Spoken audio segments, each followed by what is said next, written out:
Brad Larsen, owner of Larsen Properties. In this video I want to talk to you about our end of lease procedures. So what's going to happen when that tenant says we're going to vacate at the end of the month, let's say it's 30 June for example, 30 days out, 1 June, we're going to put the home back on the market to rent. In the lease agreement, the tenant is obligated to allow for showings with proper notification through that time frame, those last 30 days that they are there. The tenant can opt out of that, but they just have to pay an additional month's rent. So it's very simple.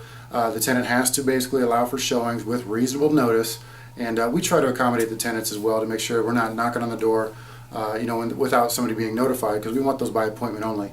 Point being though, the tenant again is obligated per the lease agreement to help us show the home the last 30 days, so this will help us to identify a tenant that can move in the next following month once that tenant is go ahead and vacate.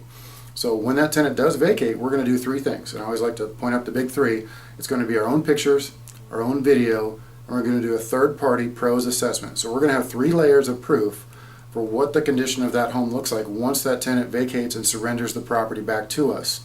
And this is very important because when we start doing the security deposit itemization, we're going to rely on those types of things to make sure that we are correctly itemizing that security deposit, in addition to having the right and proper proof for all those charges. So we want to be double sure, because really it's overkill. I mean, let's look at it, because having 3 layers with our own pictures, our own video, 5 to 15 minute YouTube move out video, and a third party assessment with the pros, kind of that's redundant. I mean, let's face it, but it gives us all the credibility, all the proof that we will ever need to double check and make sure that we are correctly itemizing out the deposit, which is going to minimize any sort of potential litigation or legal action on behalf of that tenant. Because if we send the tenant, let's say their itemization report, and we had to charge them $200 or whatever it could have been for lawn service and maid service or whatever those things are, we need ample proof that we actually had to conduct those things. If there's pictures of the yard where it's knee high, well, certainly we're going to charge the tenant for that, and there's absolute concrete proof that we have pictures of the yard knee high as soon as they turn it over to us.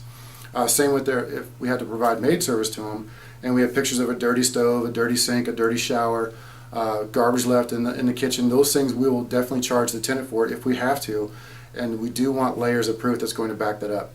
So that's how the end of lease procedures are going to be. The whole end state of that is to make sure that the home is ready for another tenant to move in, and that's really what we're striving for and why we're doing those extra steps at the end. If you got any further questions, feel free to give us a call at 210-497-8686. Thanks and take care.